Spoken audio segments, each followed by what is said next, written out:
estamos nosotros ahora estudiando el capítulo 17, que hoy terminamos el capítulo 17. Y el título que le quise poner a este estudio se llama La humildad de un rey. Y ahorita vamos a ver a qué se refiere esto de la humildad de un rey. Y para esto les pido que abramos nuestras Biblias en Mateo 17, del 22 al 27. Abran sus Biblias, por favor. Y si no tienen Biblia, aquí atrás ya está en la pantalla el texto.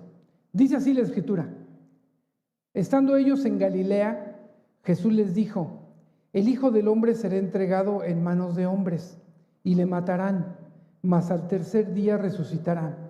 Y ellos se entristecieron en gran manera. Cuando llegaron a Capernaum, vinieron a Pedro los que cobraban los 2 dracmas, y le dijeron: ¿vuestro maestro no paga las 2 dracmas? Él dijo: sí. Y al entrar él en casa, Jesús le habló primero diciendo: ¿qué te parece, Simón? Los reyes de la tierra de quienes cobran los tributos o los impuestos, ¿de sus hijos o de los extraños? Pedro le respondió: de los extraños. Jesús le dijo: luego los hijos están exentos. Sin embargo, para no ofenderles, ve al mar y echa el anzuelo, y el primer pez que saques, tómalo, y al abrirle la boca hallarás un estatero. Tómalo y dáselo por mí y por ti. Vamos a orar, hermanos. Padre, gracias te damos en esta mañana que nos permite reunirnos, estar juntos, compartir este tiempo. Te rogamos, Padre, que hables a nuestra vida, a nuestro ser, que nuestro entendimiento esté abierto a las maravillas de tu palabra, que podamos meditar en ella y que tú nos lleves a tener un buen tiempo para meditar, aprender y exhortar. En el nombre de Jesús, amén. Muy bien, termina entonces este capítulo después de que fue manifestado Jesucristo en la transfiguración. Después llegó a Galilea y había un endemoniado, ¿se acuerdan? Lo que nos habló Roy la semana pasada. Y ahora esta porción que vimos está dividido en 2 temas. Drásticamente cambia del versículo 22 y 23, luego cambia drásticamente de tema al versículo 24 al 27. Entonces, básicamente tenemos dos enseñanzas el día de hoy. Y comenzamos. Y dice así: estando ellos en Galilea. En el mapa que vemos está señalado Galilea. Si nosotros podemos observar, Judea está en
fuera Satanás, sino por la influencia que estaba teniendo el enemigo en él.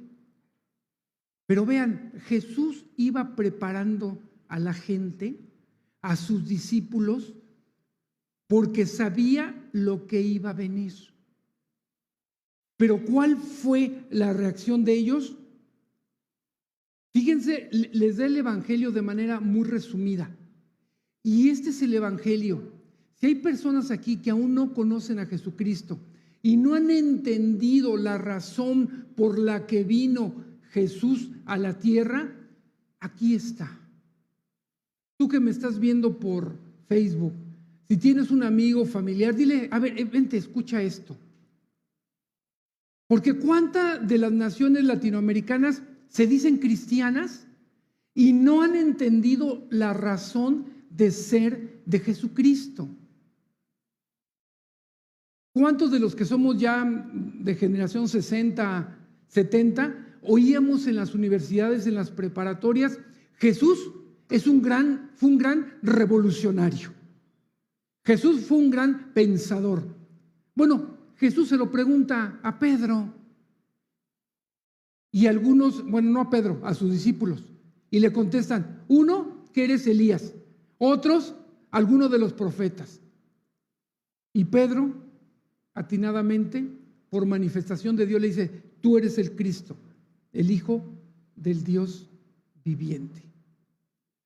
Hermanos, la salvación es por gracia. ¿Qué significa esto? Que el conocimiento y el entendimiento te lo da Dios. Tú oyes el Evangelio, pero ¿cuántos no han oído el Evangelio? Y como decimos en México, no les cae el 20, no les amanece, no captan. Y aquí está la esencia del Evangelio. Vean, el Hijo del Hombre será entregado en manos de hombres. Entonces, el sacrificio de Cristo no fue espontáneo, fue planeado, no fue al azar. La mente de Dios en todos los planos eternos ya había pensado en la manera en cómo iba a salvarnos. Adán pecó, Eva pecó, y de ahí en adelante todos los hombres hemos pecado y estamos separados de la gloria de Dios. Luego entonces Dios tuvo que idear un plan, una manera para que nosotros pudiésemos tener una relación con Él. Pero ¿qué pasó? Al pueblo judío se lo manifestó poco a poco, no lo entendieron, a lo suyo vino, los suyos no le recibieron. Ya hemos visto cantidad de historia de por qué el judío, no todos, porque los primeros discípulos fueron judíos. Jesús era judío, los 12 eran judíos. Entonces, no todos los judíos. Muchos sí creyeron, pero la mayoría no creyó. Y no creyó porque ellos esperaban al Mesías que supuestamente ya llegó. Que ahorita están diciendo que ya anda por ahí. Un Mesías más común y más corriente que nada, ¿no? Porque no ha hecho ningún milagro. ¿Se acuerdan cuando nos dijeron que el Mesías tenía que hacer cierto tipo de milagros? Jesús los cumplió. Y dice, el Hijo del Hombre se da el título de Hijo del Hombre, un título de deidad. De él habla Daniel, hablando de Dios mismo. Dice, será entregado en manos de hombres y le matarán. ¿Quién de nosotros, un amigo, familiar, cercano, conocido, te gustaría que te dijera, oye, me voy a ir a Cuautitlán o a Ecatepec o a Michoacán o cualquier parte del estado y me van a matar? ¿Tú qué le dirías? Oye, pues no vayas. Si te van a matar, ¿para qué vas? Por eso debemos de entender un poquito el contexto de los discípulos. Como que luego los juzgamos muy fuerte, pero si a nosotros nos dijera eso tu papá, tu mamá, tu hermano, ¿qué le dirías? Hermano, no vayas, no seas tonto, te van a matar. Entonces Jesús les dice, y le matarán. Cuando normalmente te dan una idea y nosotros que luego no, somos muy malos en escuchar, normalmente escuchamos la primera parte. Sobre todo cuando estás en una emoción o en una alegría desbordada, llegas a tu casa y le dices a tu esposa, llegas tarde a tu casa y te dice tu esposa, ¿por qué llegaste tarde? Y le dices, porque fui a la oficina, pero tú siempre haces lo mismo y todo eso. Pero le dices, fui a la oficina y te traje un regalo muy caro. No, ¿a qué vas a la oficina? Te dije que no fueras. Oye, te dije que te traje un regalo caro. No, ¿qué? ¿Ya vieron? Ese qué no lo hicieron los discípulos, porque él dijo, mas al tercer día resucitará. No lo escucharon. O no. ¿Cuándo en la historia de la Biblia alguien había resucitado? Ok, el valle de los huesos secos, va, pero volvieron a morir. ¿Hubo milagros? Sí, pero alguien que resucitara y que no volviera a morir. Nadie en la historia ha sucedido. Pero dice, y ellos se entristecieron en gran manera, no poquito, mucho, en gran manera, en gran manera. Por lo tanto, los discípulos, pues, no sé, estaban extasiados en otras cosas. Habían visto, bueno, primero vienen de un regaño, ¿se acuerdan? Que sanan a un lunático y Jesús les dice, vuestra poca fe. Pues vienen regañados. Luego Jesús les dice que se va a morir, pues más se aplastan. Imagínense nosotros cómo estamos viviendo, que viene una pandemia y nosotros, no pasa nada, no pasa nada al principio, ¿verdad? Después vemos gente caer y decimos, caray, se acerca más a ti, caray. Y entonces ya podemos estar llenos de pánico, ¿no? Y se acuerdan que las noticias decían, y no hay vacuna. Uy, pues más nos apachurramos. Y luego que no hay papel de baño, pues más. Y que luego, me explico, llenos de malas noticias, Pues eso nos lleva a entristecernos, gracias, en gran manera.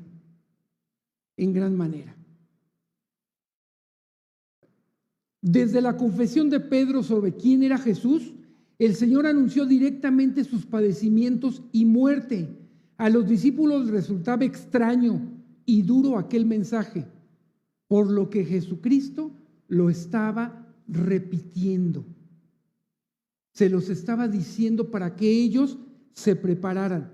La tristeza que embargaba a los discípulos era muestra de amor por el Maestro, pero también expresión de la ignorancia que tenían en relación con el plan de redención. Ahora nosotros, en la época actual, leemos la Biblia y decimos, ¡ay, esos discípulos, qué ignorantes! ¿Por qué estaban así si sabía que Jesús iba a resucitar? No era fácil, no lo sabía.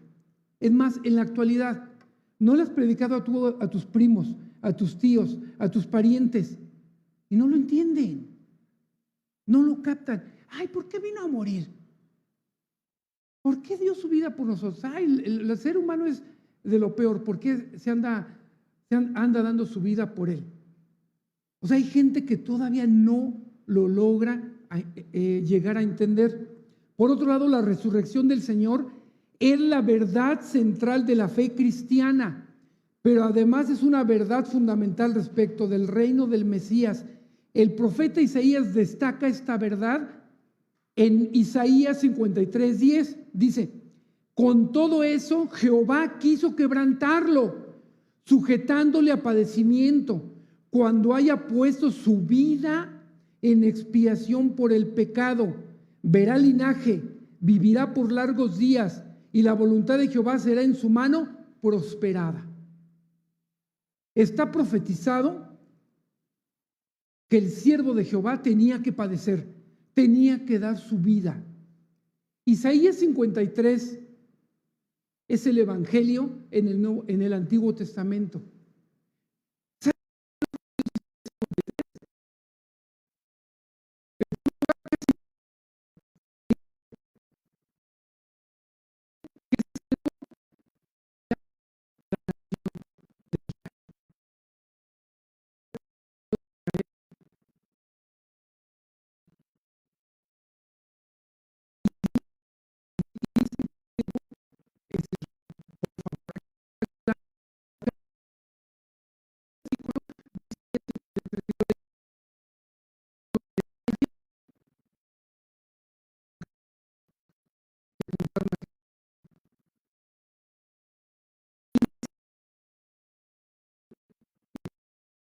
El Mesías vino a salvar a su pueblo de sus pecados. Dice Mateo 1:21, ¿se acuerdan de la Navidad? Porque Él vino a salvar a su pueblo de sus pecados. Está muy claro. Estamos estudiando el libro de Mateo. Muchas veces se dice que el libro de Mateo fue dado ¿a quiénes? A los judíos. Discrepo un poquito con ello. Todos los evangelios fueron dados a los judíos, todos, porque tenían una mentalidad judía. O sea, no creo que Mateo se haya sentado y haya dicho, a ver, para los judíos. No, no, no. Él está hablando de una mente judía, pues porque él era judío. ¿Cómo tenía que hablar? Como judío. Entonces le dice, él vino a salvar a su pueblo, es decir, a mi pueblo, de sus pecados. No de otra cosa, de sus pecados. Por eso aquel evangelio nocivo que existe aún en día, que se llama el evangelio de la prosperidad, es tan nocivo. Porque dicen, Jesucristo vino a darnos salud, dinero y amor. Si no soy Huicho Domínguez, para que Dios me dé salud, dinero y amor. Vino a salvarnos de nuestros pecados, que es el mayor problema que tiene la humanidad. Por cuanto todos pecaron y están destituidos de la gloria de Dios. Por lo tanto, Jesús a eso vino, a salvarnos de nuestros pecados. Dios se encarnó en la persona del Hijo para destruir por medio de la muerte al mismo Satanás. Si no, véanlo en Hebreos 2:14. Y para librar a quienes ponen su fe en él, Hebreos 2:15. Los pongo como referencia, si quieren léanlos después. Pero a eso vino Jesús, para darnos libertad. Y eso se lo repite a sus discípulos. Pero los discípulos, ¿cuántos de ellos, en verdad, cuántos de ellos no esperaban, sobre todo Judas Iscariote? Hay una teoría, esta es una teoría, que Judas entregó a Jesús por una razón. Fíjense qué teoría. No está tan descabellada, pero no es totalmente bíblica. Judas era un guerrillero revolucionario. Él veía que Jesús no reaccionaba contra el gobierno. Entonces dijo, voy a entregar a Jesús para que él, ya estando en una condición de preso o algo así, se rebelara y empezara la lucha. Pero no le salió a Judas. Judas no entendió. Por eso creen que él tuvo remordimiento y fue y se ahorcó. Por esa razón, pero es una especulación, pero es una explicación de lo que pudo haber pasado, porque no hay registro bíblico que nos diga la razón del por qué Judas hizo eso. Aunque también ya estaba por Dios establecido que alguien le iba a entregar. Bien, ahora cambiamos de tema. Ya vimos esos dos versículos donde Jesús anuncia de nuevo su muerte. ¿Para qué? Para que nos preparásemos cuando Él muriera en la cruz y se entendiera el mensaje del Evangelio, que alguien dio su vida en rescate por la mía y por la tuya. A eso se le llama gracia. Lo que tú no pudiste hacer, Dios lo hizo en tu lugar, para que todo aquel que en Él cree no se pierda, mas tenga vida eterna. Por lo tanto, ¿qué nos pide Dios para tener vida, para irnos al cielo, para estar en el paraíso, para irnos a la eternidad? ¿Qué nos pide? Arrepentimiento para con Dios y fe en Jesucristo. Ese es el Evangelio, que Cristo murió por nuestros pecados, que fue sepultado y que resucitó el tercer día conforme a las Escrituras. y que luego se le apareció a muchos. Ese es el Evangelio. Eso es lo que hay que creer para nosotros tener la salvación en Cristo. ¿El bautismo en agua nos salva? No. ¿La cena del Señor nos salva? No. ¿Las buenas obras nos salvan? No. ¿Venir a la iglesia nos salva? No. ¿Leer la Biblia te salva? No. La salvación viene del Señor. Solo del Señor Jesucristo. Lo que yo les dije anteriormente son manifestaciones posteriores de la salvación que ya tenemos en Cristo Jesús. Por eso en la Santa Cena el pastor Mario dijo: tome la cena el que haya creído en el Evangelio, el que haya entendido por qué Cristo murió, fue sepultado y resucitó. Solamente ellos, porque entendemos ya el mensaje de la redención. Si no, estás comiendo pan, estás comiendo juicio, has comido y has bebido juicio para ti. Muy bien. Cambiamos de tema porque así lo marca la Escritura, y nos vamos al 17:24. Dice: cuando llegaron a Capernaum, estaban en la región de Galilea, pero como pueden ver, Capernaum está a las orillas del mar de Galilea, o también llamado Genezaret, ¿sale? Entonces ahí está ese lago, y ahí estaba Capernaum. Nuevamente el grupo volvía a la ciudad que había sido residencia de Jesús durante la primera parte de su ministerio en Galilea, lugar donde también vivía Pedro. Ahí vivía el apóstol Pedro con toda su familia, sus hermanos, etc. Dice: vinieron a Pedro los que cobraban las 2 dracmas y le dijeron: ¿vuestro maestro no paga las 2 dracmas?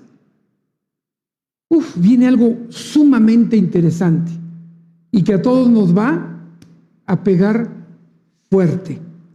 Ahora, ¿a qué se refiere este cobro? Entonces dice el texto: vinieron a Pedro. ¿A quién? A Pedro. Ahora, ellos habían tenido como que una gira por los alrededores y hacía tiempo que no los veían. Y como Pedro trabajaba ahí, pues entonces el más conocido de todos los discípulos era él. Pero aquí puede haber 2 razones por las cuales fueron con Pedro. 1, porque él era el conocido. Y 2, no le querían preguntar al Señor Jesús, porque sabían su fama y cómo les iba a contestar. Entonces, nada tontos, van y le preguntan. Ahora, ¿a qué se refiere este cobro? No tiene que ver con los publicanos que cobraban el tributo de los romanos. ¿Quién está escribiendo este evangelio? Mateo. ¿Qué profesión tenía Mateo? ¿Qué empleo? Publicano, cobrador de impuestos a los romanos. A ver, vamos a distinguir la diferencia entre tributo e impuesto. Tributo. Nosotros los mexicanos no pagamos tributo. Al menos que llegaran los americanos o los chinos o los rusos y conquistaran México. Entonces, nosotros por vivir en nuestro propio país tendríamos que pagarles a ellos el tributo por dejarnos vivir en paz. Eso pasaba ahí en Judea. Judea había sido conquistado por los romanos. Judea, Galilea, Samaria había sido conquistado por los romanos y les daban permiso de tener ciertas libertades, pero tenían que pagar un tributo. Tributo. Ok, este no es el caso. Borren todo lo que les dije, no tiene caso. ¿De acuerdo? ¿Y por qué no querían a los publicanos como a Mateo? Porque Mateo estaba sentado en el banco de los tributos, de ahí viene la palabra bancos, su banco. Y entonces, al pagar el tributo, ellos llevaban moneda judía, pero los romanos pedían moneda romana, y a todos los sacerdotes que ahí estaban. Me pareció una buena idea esta parte. Muy bien. Pues para unas cosas sí guardamos la ley y para otras no, ¿verdad? Muy bien. Segundo libro de Crónicas 26, versículos 6 y 9. Por lo cual el rey llamó al sumo sacerdote Joiada y le dijo: ¿por qué no has procurado que los levitas traigan de Judá y de Jerusalén la ofrenda que Moisés, siervo de Jehová, impuso a la congregación de Israel para el tabernáculo del testimonio? E hicieron pregonar en Judea y en Jerusalén que trajesen a Jehová la ofrenda que Moisés, siervo de Dios, había impuesto a Israel en el desierto. ¿En qué se basó? En Éxodo. Hacía falta dinero, dice, pues aplica el impuesto. Va. Luego también Nehemías, acuérdense, poscautividad. Dice Nehemías 10:32, nos impusimos además por ley, ¿cuál ley? La ley de Moisés, el cargo de contribuir cada año con la tercera parte de un ciclo para la obra de la casa de nuestro Dios. Por lo tanto, eso era lo que le estaban cobrando al Señor Jesucristo y a sus discípulos. Normalmente se cobraba en marzo, aunque ya habían pasado muchos meses, aunque algunos autores dicen que era voluntario pagar o no pagar. Pero la palabra impuesto no se oye como voluntario. Sería muy padre tener un impuesto voluntario. ¿Saben dónde sí hubo un impuesto voluntario? Es de las pocas cosas que lo he vivido. Yo estudié en la famosa Universidad Nacional Autónoma de México. ¿Saben cuánto cobran por semestre? O si no hay en el Face, pónganme porque ya estoy desactualizado. 50 centavos el semestre. Pero te daban una boletita que decía, oye, ¿puedes dar una aportación voluntaria? Daba pena. En un tiempo cobraban 20 centavos. Daban 50 y pedían cambio. Es en serio. Pedían cambio. Yo creo por cuestión ya política que por cuestión de economía. Pues nosotros en nuestros pocos recursos que teníamos en esa época, pues mínimo 10 pesos, ¿no? 20 pesos a la máxima casa de estudios. Fue un tiempo creo que siguen cobrando lo mismo. Ahí pónganos, ¿alguien sabe cuánto siguen cobrando en la UNAM? ¿En CEU? Nadie sabía, ya se nos olvidó. Muy bien, ahora, el valor del impuesto era de medio ciclo, equivalente a 2 dracmas de entonces. La dracma, moneda de plata griega, era del valor de un denario, que equivalía a la paga diaria del jornal de un trabajador. La didracma, o sea, 2 dracmas, era la suma de 2 días de trabajo de un obrero. El impuesto había de pagarse en moneda judía. Aquí viene otro negocio. Tienen moneda judía. Y si no tenías moneda, y si tenías moneda griega, ¿qué tenías que hacer? Cambiarla, y en el cambio, pues quedaban con una parte también. No, hombre, el templo era un negociazo tremendo. Y además los que lo administraban eran unos corruptazos. No, yo creo que eran mexicanos, o no sé, pero sí, o de ahí les aprendieron los políticos mexicanos en la corrupción.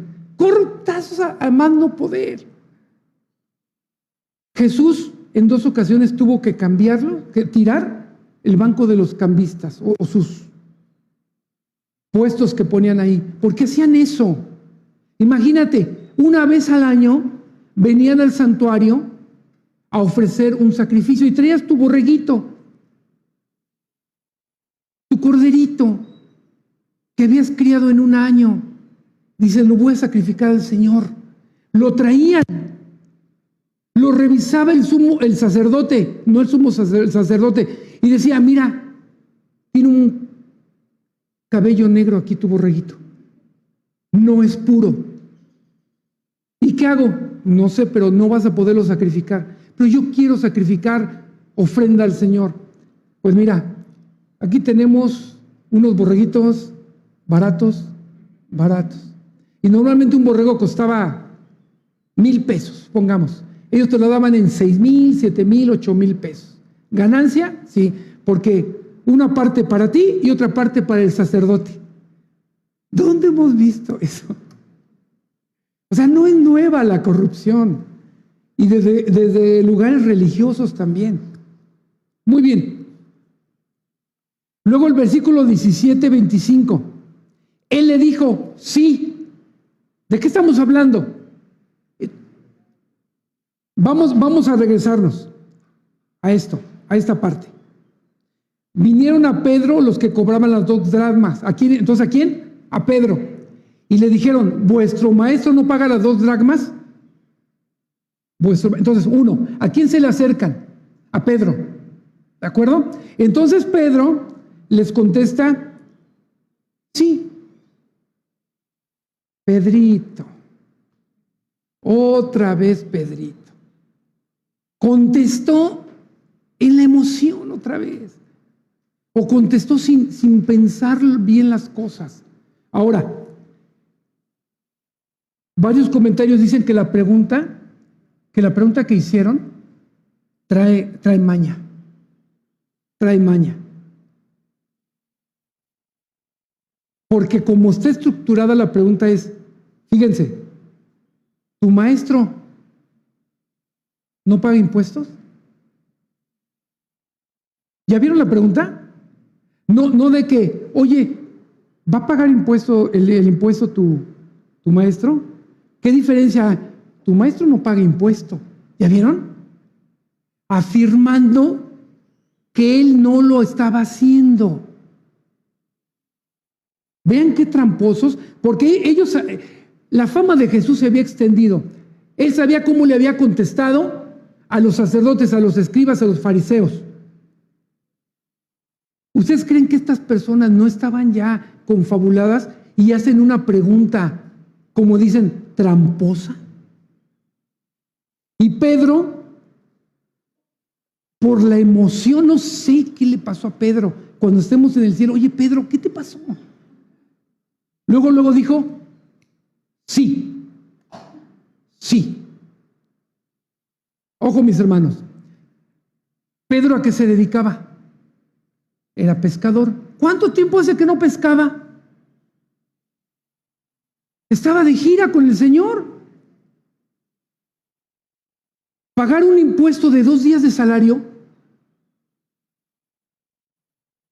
¿Ya vieron? Se precipitó Pedro al contestar, sí. Luego dice, se dirigen a Pedro y él contesta. Y al entrar él en casa, Jesús le habló primero. Ojo, le dijeron a Pedro, no a Jesús. ¿De qué manera se enteró Jesús? Como haya sido, o escuchó, o tiene muy buen oído. ¿Pero para qué le hacemos al cuento? Jesús es Dios. Ya sabía todo. Entonces vean la actitud de Jesús, se adelanta. Pero ese adelantarse tiene una razón, dicen. Jesús se adelanta a Pedro. ¿Esto qué significa? Se anticipa, toma la delantera, ponerse delante de alguien para hacer una cosa. Y luego se pone más interesante. Jesús no le contesta a Pedro, sino que lo hace reflexionar. Le dice, ¿qué te parece, Simón? Ya no le dice Pedro, le dice Simón. No sé si en tu casa tienes algún apodo, ¿no? ¿Se acuerdan en esa serie del Chavo del Ocho? El niñito que tenía los cachetes así. ¿Cómo se llamaba? Pues no se llamaba Kiko. ¿Cómo? Federico se llamaba. Y cuando su mamá le decía Federico a Kiko, ¿qué decía Kiko? ¿Por qué me llamas Federico? Tú me llamas Federico cuando estás enojada conmigo. Sí, es cierto. ¿O qué a tu esposa le dice siempre, oye, Angélica? Bueno, yo le digo de otra manera, ¿no? No sé cómo le dices tú a tu esposa, pero normalmente no lo decimos por nuestro nombre, sino cuando es algo serio. Y aquí, ¿qué te parece, Simón? Los reyes de la tierra, ¿de quiénes cobran los tributos o los impuestos? ¿De sus hijos o de los extraños? Y aquí viene la parte interesante. Aquí viene la parte interesante. Pregunta aguda y con muchos contrastes por la situación que estaban viviendo los discípulos. ¿Pedro pensaría que Jesús no pagaría? ¿Ya vieron? Ya había dicho que sí, Pedro. Pero con la respuesta de Jesús, Pedro dijo, ah, caray, y si me dice que no, pues ¿de dónde?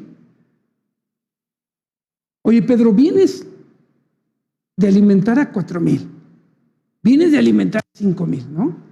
Entonces a lo mejor Pedro no dudaba tanto. Luego, Pedro le respondió, de los extraños.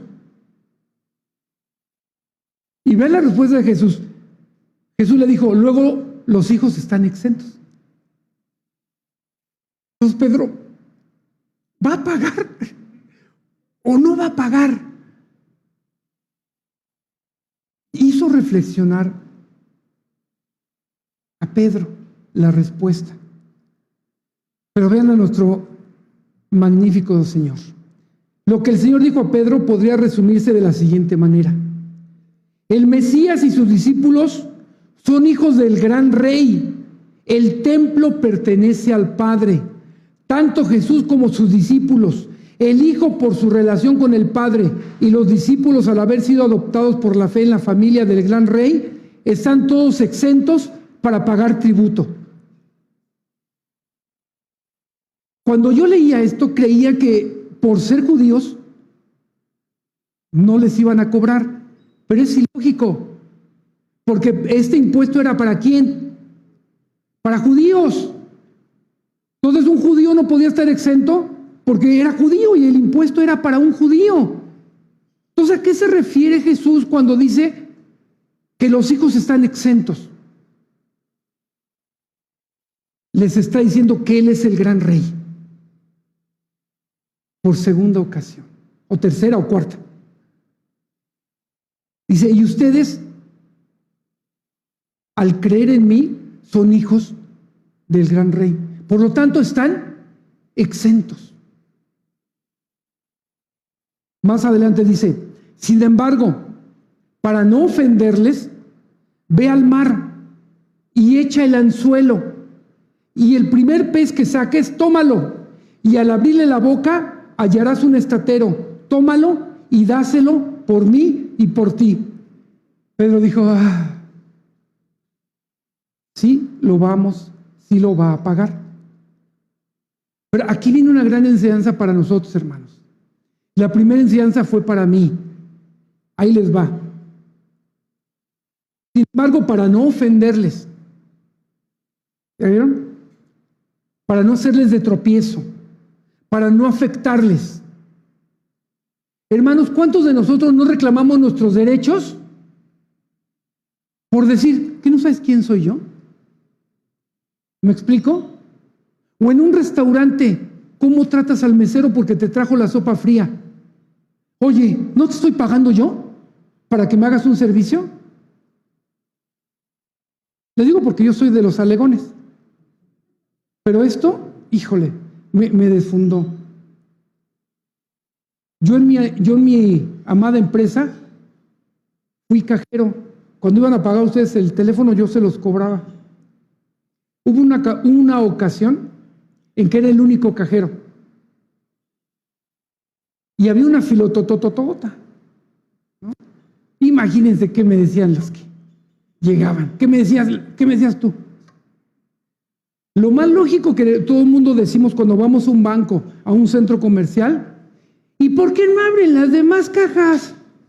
¿No decimos eso? ¿Todos? Ok.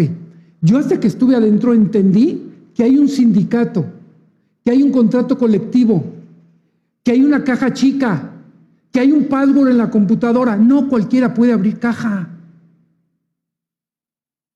Hermanos, cuando vayan a un centro comercial, a un banco, a un servicio, a lo que sean, la gente no se manda sola. No meto las manos por los burócratas, ahí sí no, con su torta acá y muchas cosas, ¿no? Pero también a lo mejor un burócrata ahorita va a predicar y va a decir, no, sí, también trabajamos, ¿no? Yo entendí, y como ya tenía los zapatos puestos yo de cajero, yo ya no soy así. Y es más, cuando le alegan al que está en la fila del el centro comercial, yo le digo, no le haga caso, señorita, pasa un mal día.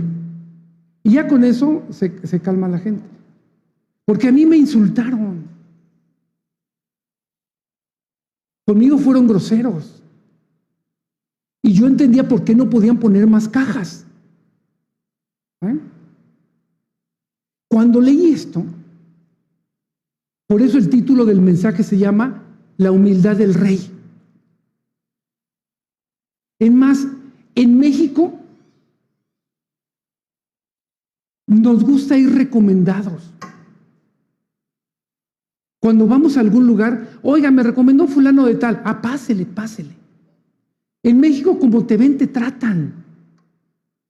Conforme vas vestido, te van a tratar así. Exigimos nuestros derechos. Y hermanos, aquí hay una porción bíblica donde Jesús no exigió sus derechos. Porque Él es el Rey de Reyes, Señor de Señores. Número 1. 2. Él dijo, ¿para qué era el impuesto? Para el mantenimiento del templo. Jesús una vez dijo, he aquí, refiriéndose a Él, más que el templo. ¡Guau! Cuando un judío escuchaba eso, y además dijo, yo destruiré ese templo, hablando de su cuerpo, y en 3 días lo reconstruiré, hablando de su cuerpo, pero haciendo referencia o comparación al templo. Y aquí Jesús, por amor, por misericordia, no sé qué vio en la cara de Pedro, de sus discípulos, dice, sin embargo. Ese sin embargo da a entender que lo que él había dicho era la premisa correcta. ¿Cuál era la premisa correcta?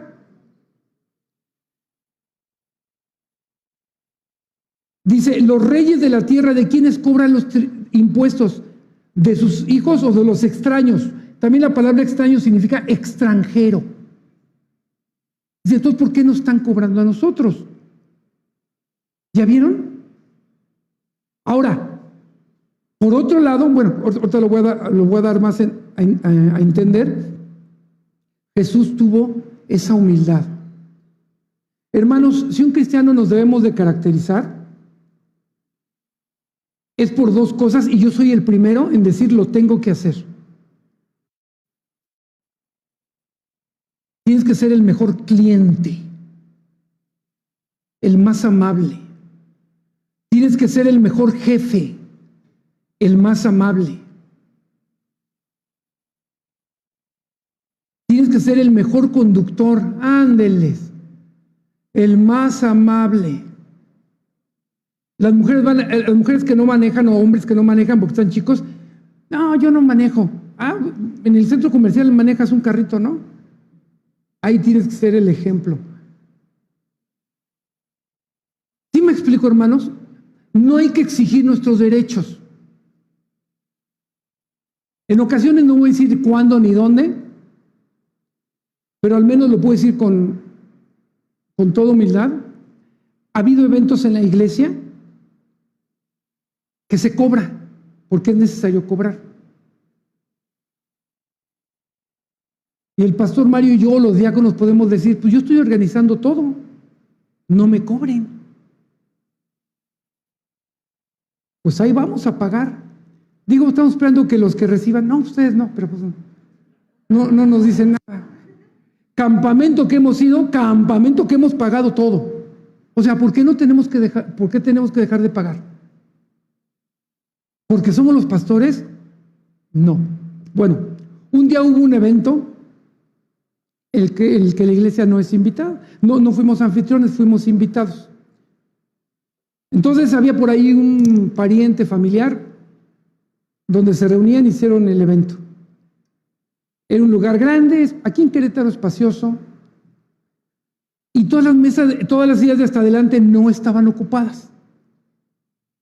¿Por qué? Pues porque ahí estaban los pastores y las esposas del pastor, ¿sí? Y ya ven que las esposas del pastor es el único día que se bañan y se arreglan y van así todas guapas y hermosas y toda la cosa, porque van a estar hasta el frente, ¿no? Ya llegamos Mario y yo y nos sentamos y llegan, oigan, ¿no quieren pasar allá adelante? Y nosotros, no sé, era un superconferencista, eso sí. Pásenle, ya tenemos su lugar ahí. Y nosotros, no, aquí están nuestros hijos. Total que la persona nos dice, bueno, ¿van a pasar sí o no? Y dijimos, bueno, pues así por las buenas, sí. Y ya nos pasaron pero sí, todo lleno, ¿no? Entonces tú dices, pues todos pagaron el mismo boleto. ¿Por qué tienen que estar adelante? Ahí entra también la humildad. Vean, aquí todos son humildes, nadie está adelante. ¿Sí? Esa se llama humildad. Mira, el más soberbio es Esdras. Muy bien, qué bonita enseñanza de nuestro Señor. Hermano, hermana, no exijas tu derecho cuando vas a ofender a otro. Sí, porque estoy viendo ahí a 2, 3 abogados que se me quedan viendo. Para eso son los derechos, sí, para exigirlos, está bien. En un litigio no hay problema. Pero cuando vas a dar el lugar a alguien, vas a procurar que alguien se sienta mejor, ¿no es bueno darle el derecho? ¿Me explico? Recibir la ofensa. Y al contrario, dijo el Señor Jesucristo, para no ofenderles. Él veía por los demás, no por él. Ah, no, yo exijo mi derecho. Y tan los exigen que están pintarajeando todo. Hay maneras, ¿no? Hay maneras. Muy bien. Vamos a ver por qué lo hizo. Dice, en lugar de resistirse a pagar el tributo y para no ofender a quienes lo cobraban, el Señor pagó el impuesto de la manera más inesperada, demostrando que no solo es Señor de los mares, sino también de la vida que hay en ellos. Qué curioso. Pedro era pescador. ¿Y qué le mandó a hacer el Señor?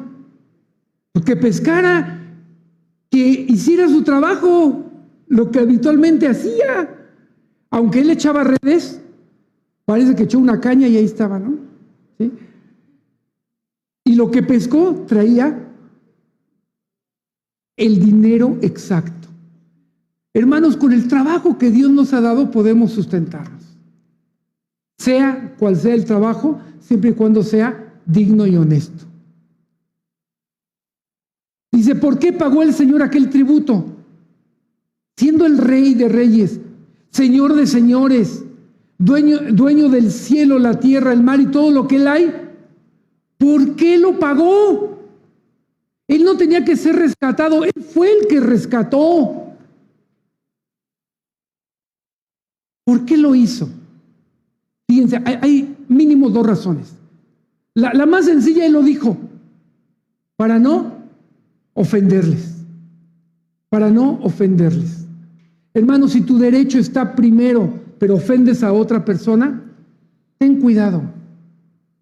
Ten cuidado. A lo mejor no vale la pena defender ese derecho. Dice, el pago del tributo evitaría que los religiosos judíos pensaran que Jesús se oponía a cumplir el tributo del templo y con los preceptos de la ley de Moisés. Podían buscar un pretexto para que Jesús se le acusara de algo y decían, ya ven, él no guarda la ley. Cosa que no es cierta, porque él dijo, yo no he venido para abrogar la ley, sino para cumplirla. Entonces no era el caso. ¿Por qué entonces pagó el tributo? porque evitaría que tropezasen en lo concerniente a su realeza, algo que eran incapaces de reconocer y recibir. Si el Señor hubiese rehusado pagar el tributo, la gente hubiese pensado que despreciaba el templo y la adoración en el mismo, y debido a eso hubiesen rehusado aún más su mensaje. Cuando es para la extensión del evangelio, cuando es para que tú le puedas hablar a otros, renuncia a tu derecho para poder dar el mensaje. Y así nos enseña el Señor. Dice, el milagro relacionado con el pago del tributo del templo pone de manifiesto algunos asuntos importantes. ¿Cuál fue ese milagro? Que del pez sacara la moneda. Imagínense, y si lo supieron, ya fueron a pescar ahí todos, ¿no? En primer lugar, revela la absoluta soberanía del Señor Jesucristo. El acontecimiento deja entrever un destello de su gloria. Hermano, hermana, cuando no tengamos para pagar, aquí estamos hablando de un impuesto o de algo, ponte a pescar. Ponte a pescar igual a ponte a trabajar. Ponte a orar. Y el Señor va a proveer. Pero ojo, va a proveer para lo necesario, no para los caprichos de nuestro corazón. Llama la atención la humildad del Señor a pesar de que es el dueño de todas las cosas. ¿Ya vieron? Ahí se mostró su humildad. El Mesías no estaba obligado a pagar aquel tributo. El haberlo hecho era parte de su humillación voluntaria. Todo el universo es suyo, pero él voluntariamente se sometió a todos los preceptos de los hombres. Hay una segunda verdad del pago del tributo del templo. El pasaje presenta al Señor como el verdadero para no tropezar a la gente de exigir nuestros derechos. Además nos muestra su soberanía, protección y provisión para nuestra vida. Y en este tiempo de pandemia esto aplica perfectamente. ¿Alguien de aquí dejó de comer? Y si alguien de aquí dejó de comer, lo vamos a reprender fuertemente. ¿Por qué? Por su falta de fe. ¿En qué? En Dios y en su iglesia. ¿Me explico? Ay, yo dejé de comer, teníamos despensas, mis hermanos. ¿De aquí alguien le va a rehusar a alguien algo de comida? Nadie. ¿Ya vieron por qué es falta de fe? Ay, no, es que los hermanos, ¿sí? Falta de fe. Finalmente es falta de fe. No, que en la iglesia hay puros hipócritas. Pues reúnete para que seamos más. Porque Jesús no vino a salvar a los sanos, sino a los enfermos. Y todos somos pecadores. Pero gracias a Él somos pecadores redimidos con la salvación en Cristo Jesús. Aplicación. ¿Qué podemos aplicar de esta enseñanza?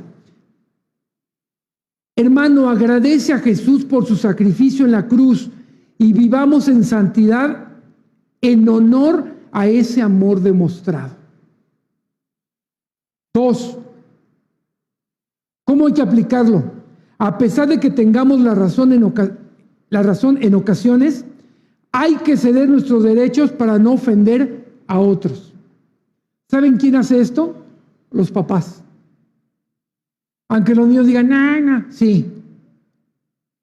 ¿Cuántos papás han dejado de comer aquí? Porque al niñito se le antojó la dona que te estabas saboreando. ¿Cuántos papás dejamos de dormir porque el niño está enfermo? Cedimos nuestros derechos, ¿sí? Y más los varones, cómo sufrimos luego ahí, ya me vio feo Ruth, ya mejor ya no digo nada. No, pero sí, en verdad, el mayor amor sacrificial comparado con Dios es el de los papás, es el de los padres. Y los hijos lo ven, y lo aprenden y lo aplican a sus mascotas, ¿sí? Porque también los disciplinan, pero también los quieren, ¿verdad? Ese es el ceder nuestros derechos. Finalmente, número 3, el Señor es nuestro proveedor. Vamos a aplicarlo diario a nuestra vida. Él te va a dar lo que necesites, no el capricho, lo que necesites. Él suplirá todas nuestras necesidades conforme a sus riquezas en gloria en Cristo Jesús. Y por eso le damos muchas gracias a Dios, porque en esta pandemia que seguimos viviendo, Dios nos está proveyendo, protegiendo y nos está enseñando. Vamos a orar. Padre, gracias por tu palabra, gracias por las enseñanzas, gracias porque eres un Dios soberano, eres el Rey eterno que dio su vida por nosotros, que nos demostró humildad, nos demostró protección, provisión. Por eso te lo agradecemos. Gracias por esta bonita enseñanza que nos llevamos, Señor, y que ponemos delante de ti. Tuya es la gloria, la honra y el honor. Alabado sea tu nombre. Juntos oramos en el nombre de Jesús. Amén. Muy bien, hermanos, gracias. Dios les bendiga. Buenas tardes, provecho. Disfruten la tarde. Hasta pronto.